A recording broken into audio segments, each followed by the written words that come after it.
President Tinubu receives leadership of Christian Association of Nigeria, promises to tackle security challenges and corruption. Nigeria beats Guinea-Bissau to qualify for next round nations. This act is going to enable us to intervene and support families, particularly those at the needy end. Students' loan scheme, federal government set to launch Nigerian Education Loan Fund. And within the boundaries between FCT and these other states. FCT Minister rallies support of neighboring states as Defense Headquarters deploys non-kinetic approach to ending internal security threats.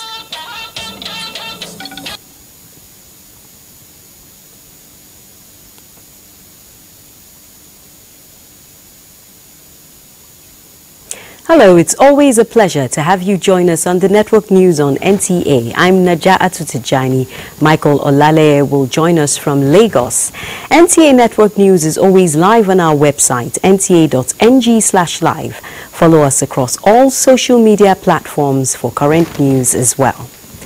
President Bola Tinubu says his administration will not relent in addressing corruption and other vices, as it is a sacred duty to ensure that the country is set right for the prosperity of all Nigerians. The president said this when he received the leadership of the Christian Association of Nigeria at the State House. State House correspondent Musbau Danwahab has details.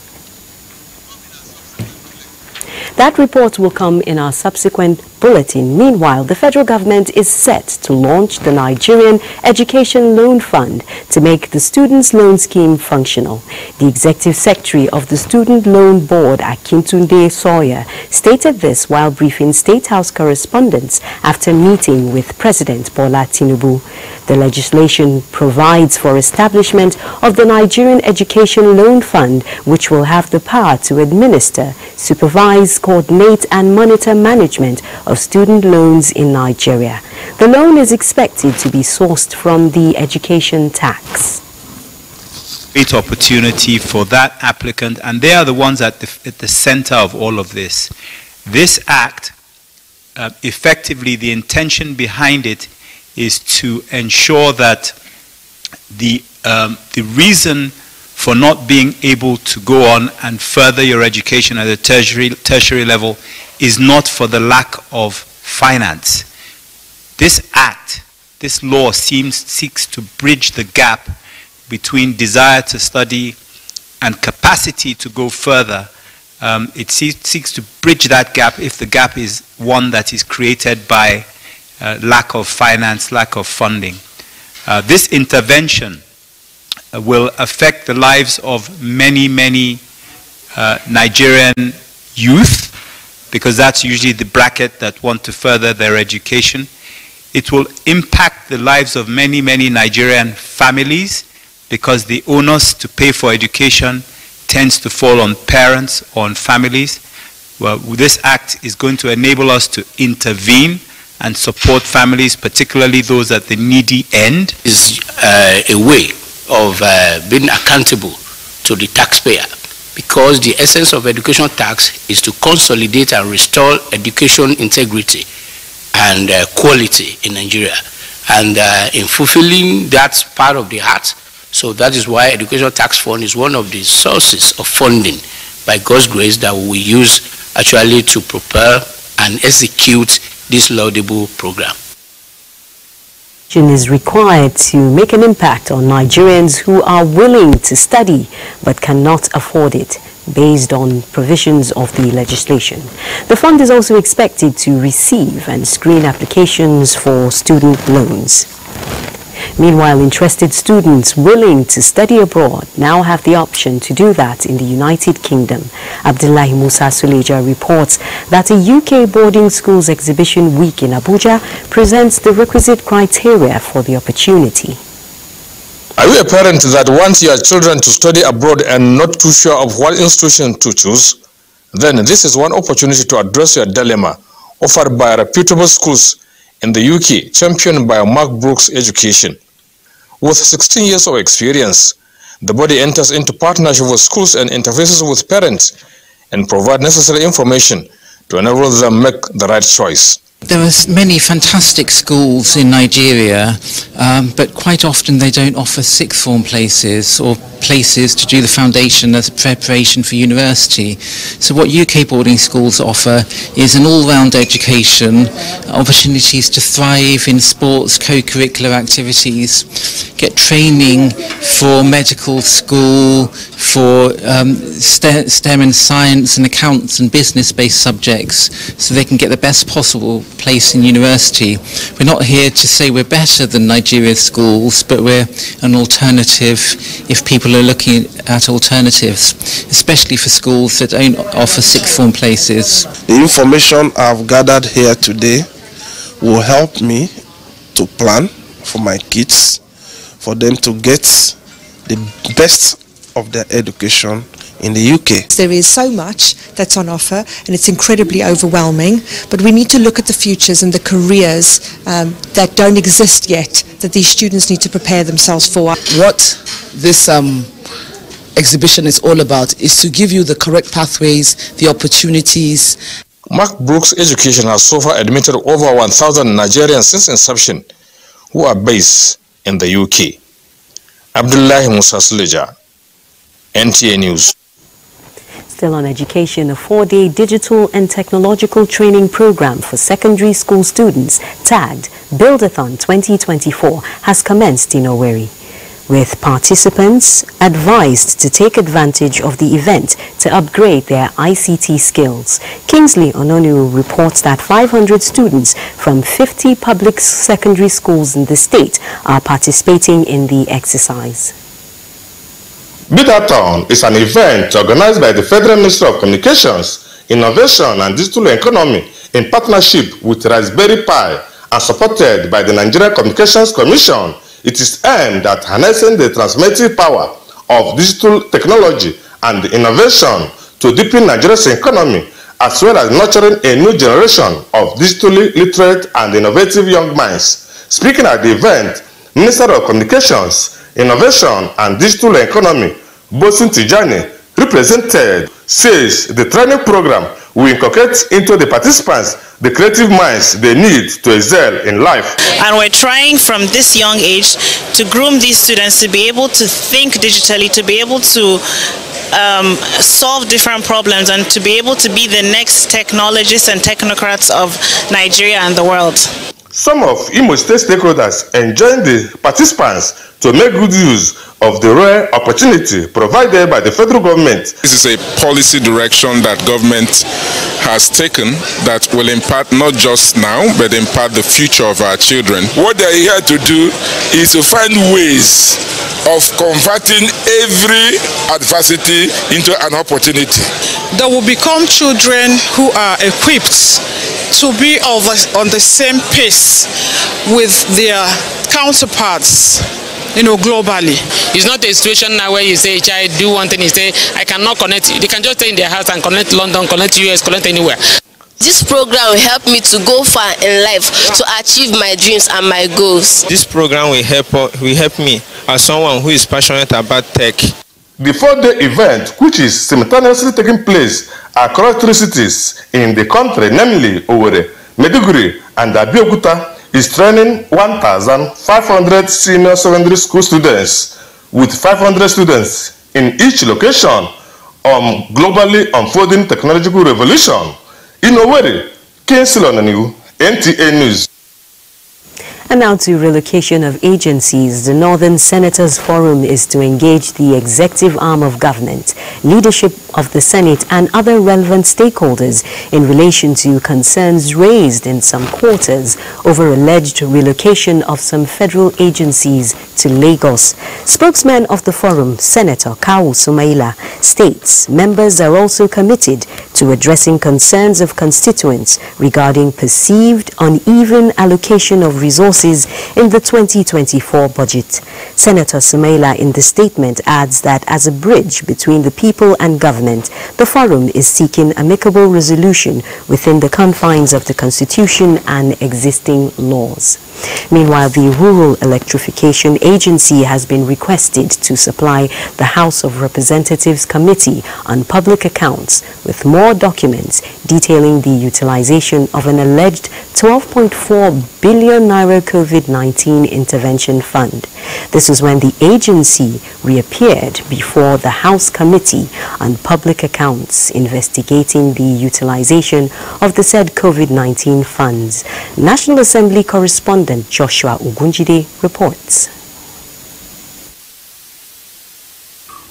Appearing before the committee for the second time, the managing director of the Rural Electrification Agency said when the aforementioned allocation was made to the agency as a single line item, it works closely with the Federal Ministry of Budgets and National Planning to see how the money would be judiciously used. After various meetings, the MD explains it was agreed that power should be supplied to the primary healthcare centers, consequent upon which they requested for the list of the healthcare centers for the intervention. Eventually, we came up with a plan to do at least 205 to 10 kilowatt systems for primary healthcare centers nationwide. Explaining documents presented by REA, the committee pointed out that there were still gaps that needed to be filled.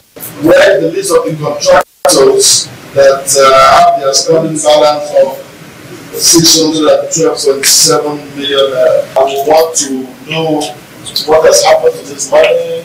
The committee resolved to visit the project site while requesting for approvals of the Bureau of Public Procurement on all the projects, as well as provide answers to all other matters raised. From the National Assembly, Joshua Ogunjide, NTA News. Now let's go back to our story on President Bola Tinubu receiving the leadership of the Christian Association of Nigeria. State House correspondent has the details. 2023 pre-election campaigns recorded yet another dimension in divisive methods. The Muslim ticket of the All Progressives Congress (APC) generated hues and cries, and so capitalized on by politicians for political gains. The outcome left a thick line between the two major religions. The general elections of 2023 have come and gone, and by the grace of God we have a sitting president in the person of His Excellency President Bola Ahmed Tinubu, GCFR. And so the leadership of CAN decided to come to pay a courtesy visit, to congratulate him on his election, and to pledge our support for his administration.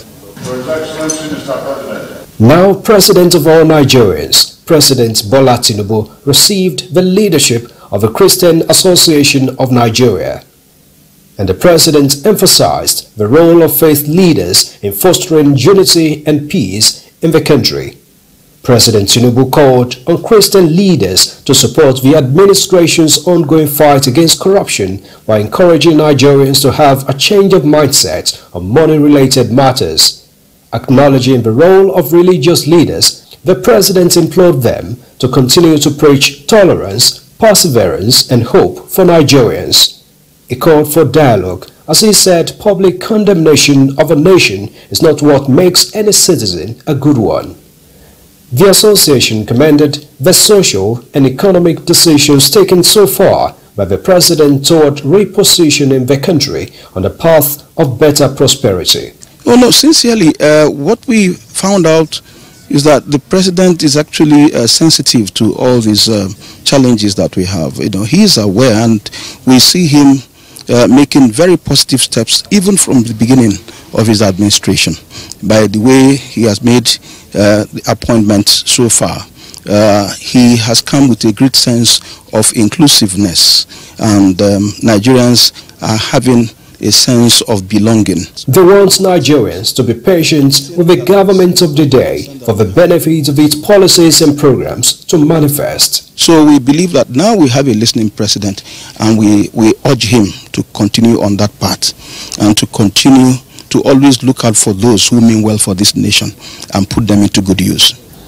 It was the first visit of the association to the president since the assumption of office. In the State House, Musbau, then Wahab, NTA News.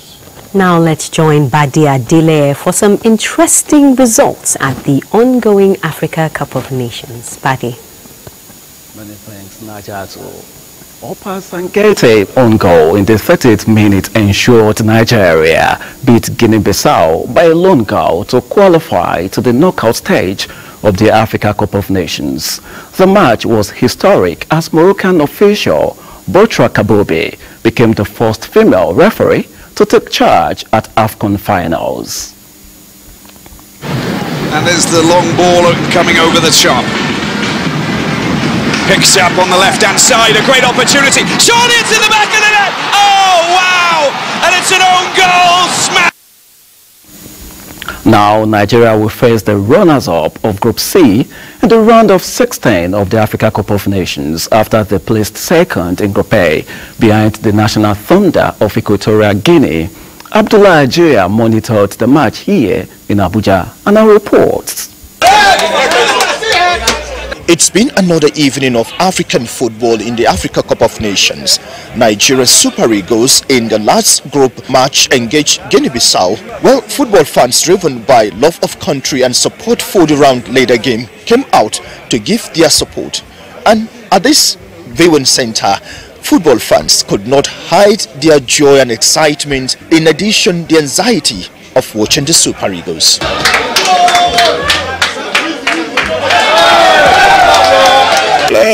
The boys, they performed below par. They performed below what was expected. In fact, it was a very discouraging performance.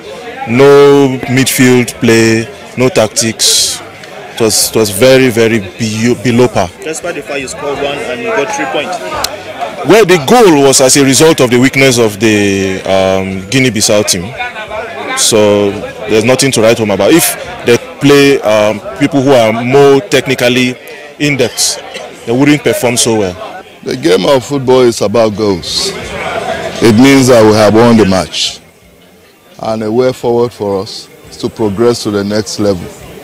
We have done well. It's a step to step. Definitely we are going to bring this cup to Nigerians. I'm very certain the boys are just trying to put themselves together to understand the level of the tournament. And I'm very, very confident that they will do better. It's a game of goals. The pressure led to the goal. If they were not playing well, the goal couldn't have been possible. And certainly because of the pressure, the goal came.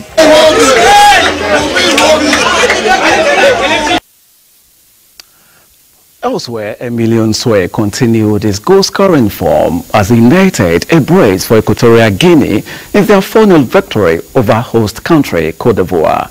And Swe, who netted the first hat-trick at AFCON since 2008 against Guinea-Bissau on Match Day 2 in Group A, registered his 4th and 5th strikes of the tournament to secure a top spot against all odds for his country.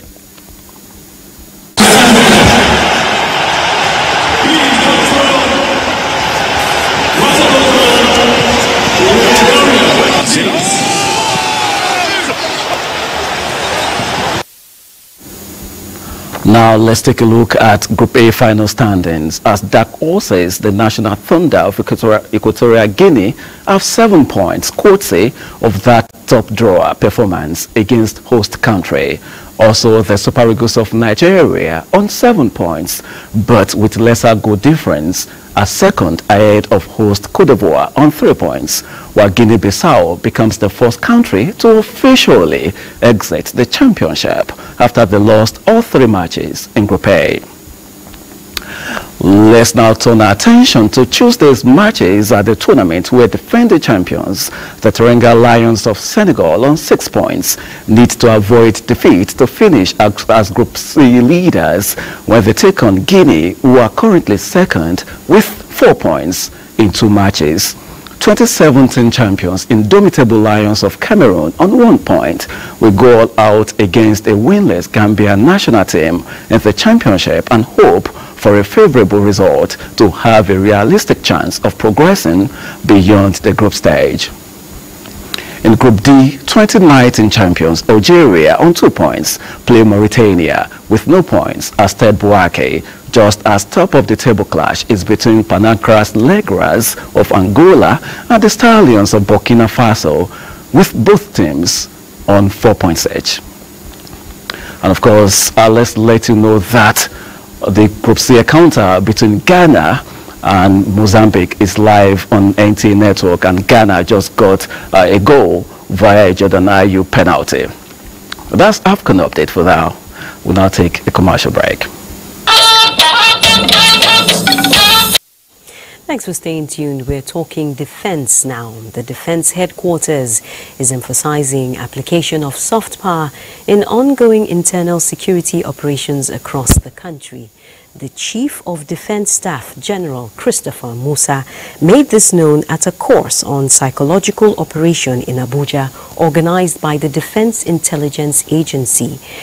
Defense correspondent Ismail Musa reports. Kidnapping, terrorism and secessionist agitation are security threats with adverse impact on Nigeria's socio-economic environment. Apart from the application of non-kinetic operations to combat these threats, the armed forces have adopted the use of soft power to further gain communities' trust and enhance intelligence reports for proactive operations. This national security course on psychological operations and strategic communication is focusing on winning the hearts and minds of the citizens for national security. Globalization, technological developments, and the information revolution have imposed on the world an order of change. This order has influenced almost everything in global conceptual and empirical lives, including the concept of war. The intensification of non-kinetic operations in the Northeast led to the surrender of more than 6,500 terrorists with their families in 14 years. The intent of this program, which cuts across all ministries, departments, agencies at state and federal level, is to articulate ways to reconnect with our communities and enlighten them on the importance of lawful conduct as against the criminalities, the insurgencies and tendencies against societal norms. The Defense Intelligence Agency is emphasizing holistic approach to address insecurity in the country. Experts at the ongoing course stress the need to upscale psychological warfare, a critical component of internal security operation, as it enhances success with lesser collateral damage. In Abuja, Ismail Musa, NTA News. The Minister of the Federal Capital Territory, Nyesom Wike, says relevant security agencies have been mobilized to tackle incidents of insecurity in the FCT. The minister, who made the comments during a media engagement in his office, said efforts were on to collaborate with states bordering the Federal Capital Territory to completely obliterate bandit hideouts in forests and areas which aid movement of outlaws, such as city outskirts. We have boundaries with 4 states: Kaduna State, Niger State, Nasarawa State, Kogi State. If you follow these 4 states and the states where issue of insecurity, terms of banditry, have taken place, you know what has happened in Kaduna, what has always happened in Niger, what has happened in Nasarawa, and what has happened in Kogi State.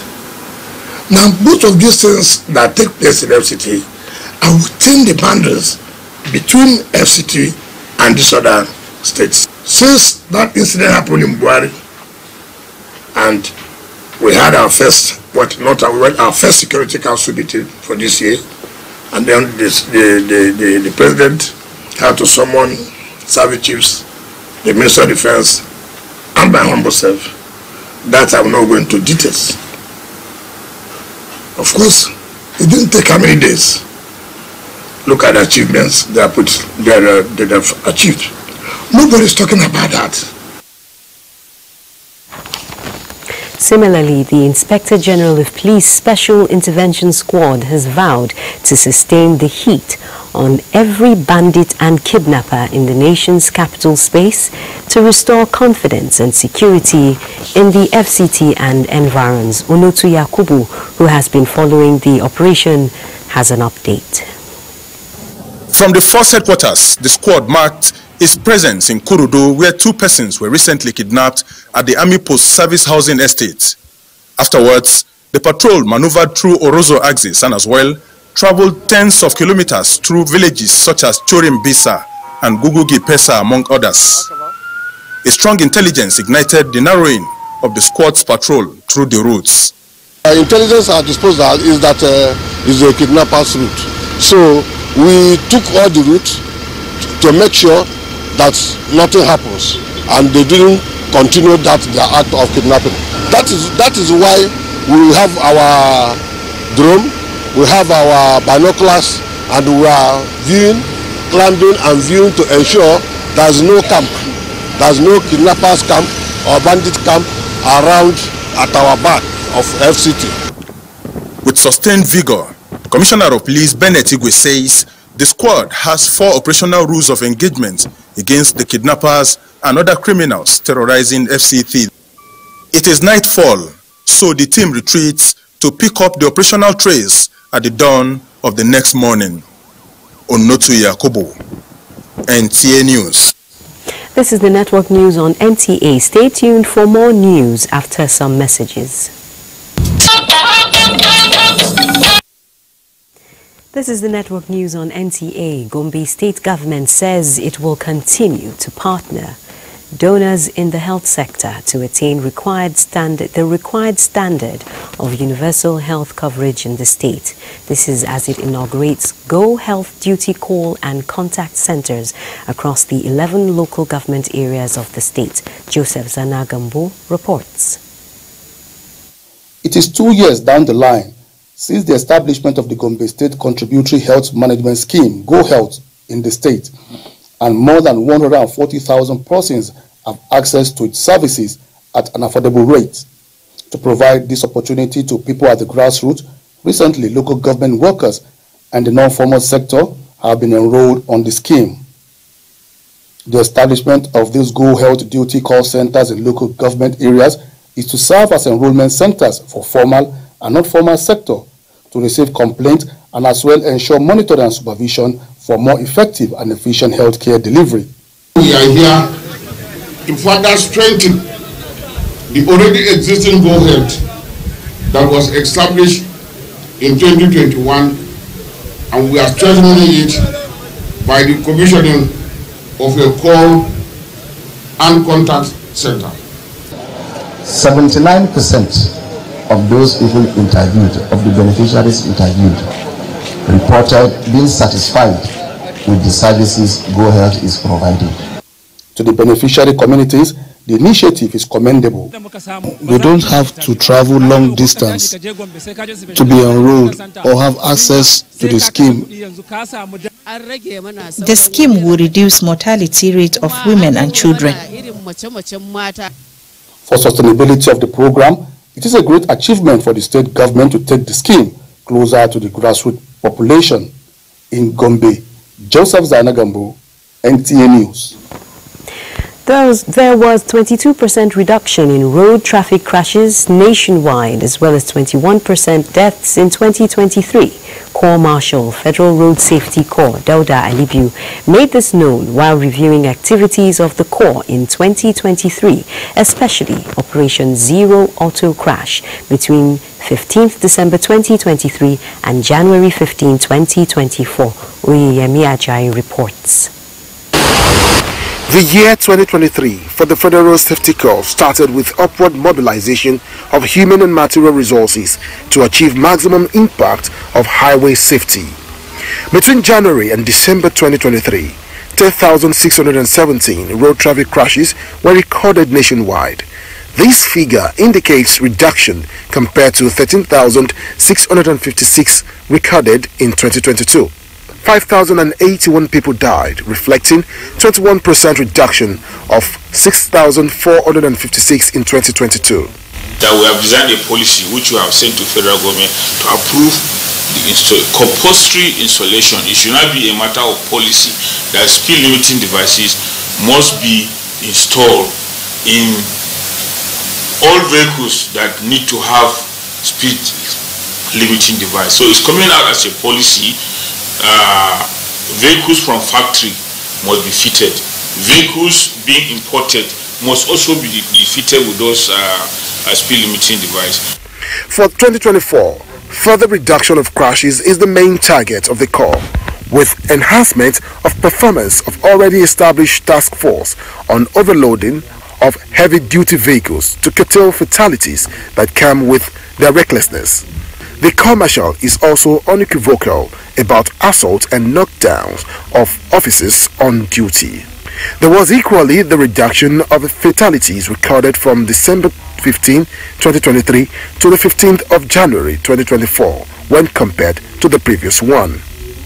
Oyeyemi Ajayi, NTA News. Now to business. The Small and Medium Enterprises Development Agency of Nigeria, SMEDEN, is set to commence a nationwide small business census to create credible and comprehensive database of SMEs in the country. The Director General of the agency, Charles Odi, at a Business Skills Development Initiative said 55 beneficiaries, each from 13 states of the Federation, will be among the first set. Muplang Dakok reports. Shifao, an upcoming fashion designer, is among trainees who is expectant that the training will improve her business. It's going to go a very long way because it will enable us to go wider in our businesses and also be able to employ people. Well, I was very happy. In fact, right from the day one that the DG break the news for us, I have been, happy since from that moment up to now.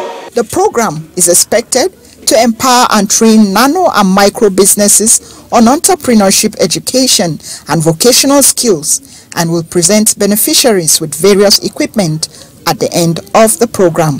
The overall aim of this training is to ensure that we get to these people that needs this equipment, especially the startup kits. A lot of people are there that have learnt one skill or the other, but they find it difficult to get it. The Director General of SMEDEN says the agency is working to enhance the quality of its interventions nationwide. Our message is simple. When the Nigerian business person prospers, Nigeria prospers. We're looking forward to the journey ahead, knowing that hard things are worth doing. The one-week program is running concurrently in 13 states, which include Enugu, Niger, and Akwa Ibom. Moplang Dakok, NTA News. And for more business news, let's join Musa Abubakar. Musa? Thank you, Naja. Let's begin with energy. Oil prices rose Monday after Ukraine reportedly had a major Russian in the terminal, leading to news and demand supply disruptions. TMC reports that the West Texas Intermediate Futures contract for February gained 2.42% to settle at $75 a barrel. The Brent contract for March was last up 1.88% to trade at $80 a barrel.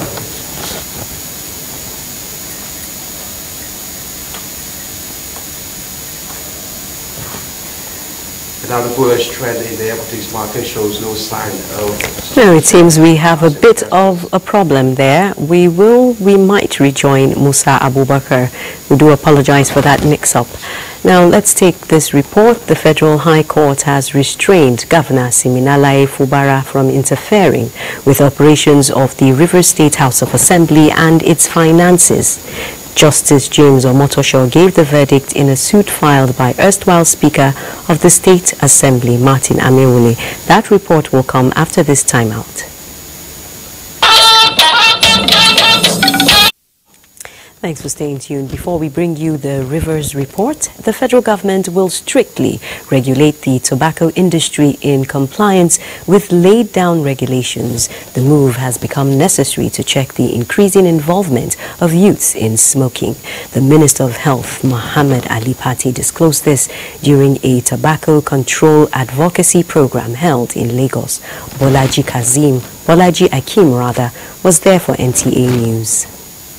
According to World Health Organization, about 4.5 million Nigerians from 15 and above are tobacco users, while 3 million, majorly youths, are current smokers. More than 28,000 deaths recorded annually are traceable to tobacco-related diseases. Worried by this alarming figure, the Federal Competition and Consumer Protection Commission, FCCPC, organized tobacco control advocacy campaign tagged "Tobacco Makes Their Dreams Go Up in Smoke. Don't Burn Their Future." The campaign is to sensitize the public on dangers of exposing children to any act of smoking. Minister of Health, who was represented, gave a warning signal on youth consumption pattern, which he said is alarming. This campaign, alongside other several activities being rolled out by the Federal Ministry of Health, will increase national awareness on the dangers associated with tobacco use and exposure to second-hand tobacco smoke. The acting vice chairman of FCCPC, Dr. Adamu Abdullahi, called on all stakeholders, especially the older ones, to desist from behavioral mood capable of jeopardizing the life of the young ones, as research has shown that most non-communicable diseases are traceable to tobacco smoking. Dr. Abdullahi explained that the Commission is determined more than ever to save the life of Nigerian youths from being destroyed by smoking habits. Without robust policies to deter youth initiation and encourage current users to quit, tobacco use is poised to be a leading cause of premature death and disability in Nigeria. The advocacy campaign also featured the unveiling of key visuals and campaign assets. In Lagos, Bolaji Akim, NTA News. Thank you, Bolaji. Now let's continue where we left off on business news with Musa. Thank you, Naja. Oil prices rose Monday after Ukraine reportedly attacked a major Russia fuel terminal over the weekend, raising renewed concerns about supply disruptions. CNBC reports that the West Texas Intermediate crude futures contract for February gained 2.42% to settle at $75.19 a barrel. The Brent contract for March was last up 1.88% to trade at $80.04 a barrel. Now, the bullish trend in the equities market shows no sign of slowing down as investors' confidence continue to drive positive momentum.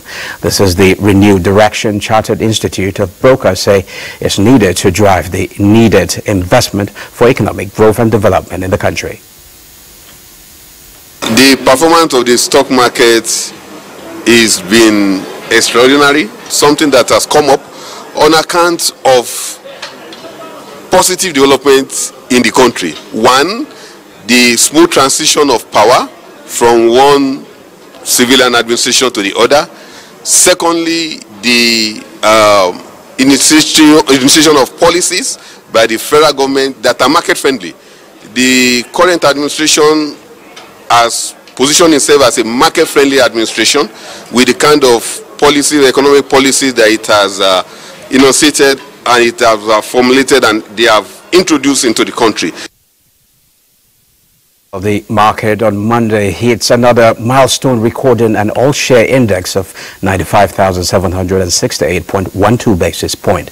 At the end of the first weekday of trading on the Nigerian Stock Exchange, a total of 721 million shares in 15,757 deals, corresponding to a market value of 14.4 billion naira, were traded. The current market capitalization of the Nigerian Stock Exchange is 52.4 trillion naira. The financial services industry dominated the activity chart with Transcorp, Baristas Capital Assurance PLC and Access Holding PLC at the end of the session. Well, that's it. Najatu has more stories. Thank you, Musa. And it's back to the Rivers State story, where the Federal High Court has restrained Governor Siminalayi Fubara from interfering with operations of the Rivers State House of Assembly and its finances. Justice James Omotosho gave the verdict in a suit filed by Speaker of the State Assembly Martin Amaewhule. Olabode Arewa of our Judiciary Desk reports. Political instability had engulfed Rivers State in the last quarter of last year, culminating in the emergence of two factional speakers in the Rivers State House of Assembly in an alleged arson attack on a section of the state legislative building. The erstwhile Speaker of the House, Martin Amaewhule, in protection of its fundamental human rights and the preservation of the independence of the State Assembly as a separate arm of government, approached the court for the interpretation of certain provisions of the state law and the Constitution.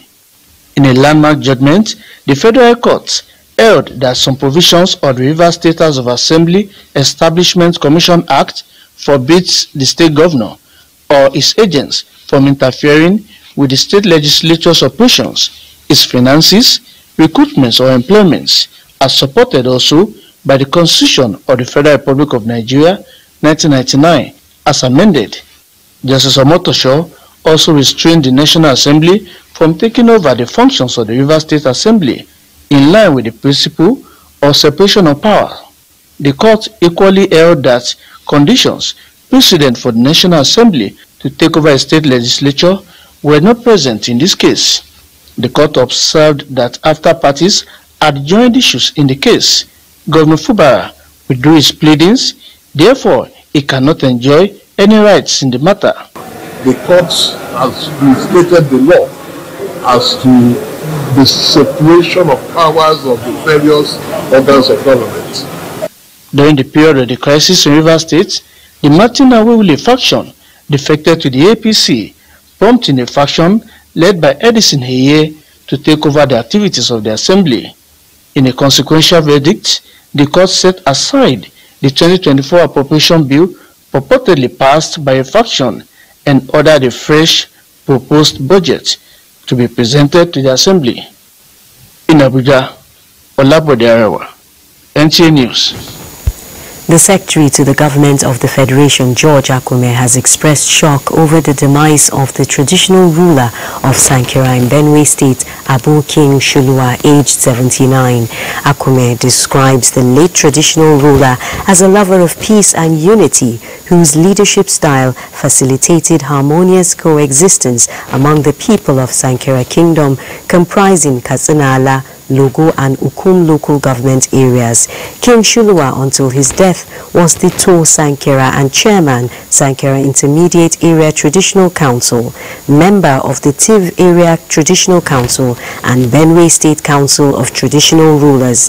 The SGF commiserates with the government and people of Benue State, Benue State Council of Traditional Rulers and King Shulua's immediate family, praying God to grant him eternal rest.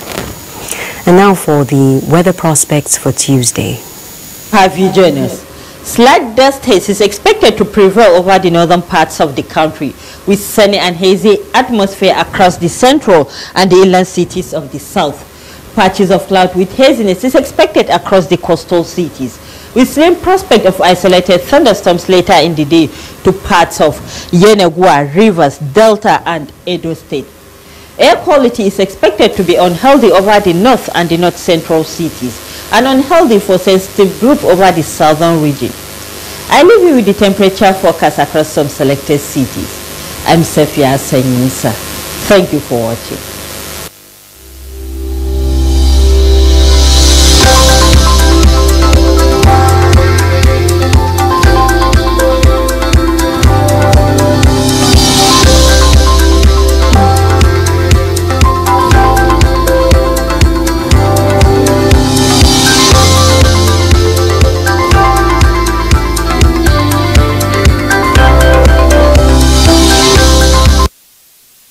That concludes the network news on NTA. Thanks for staying with us. I'm Naja Atutejani.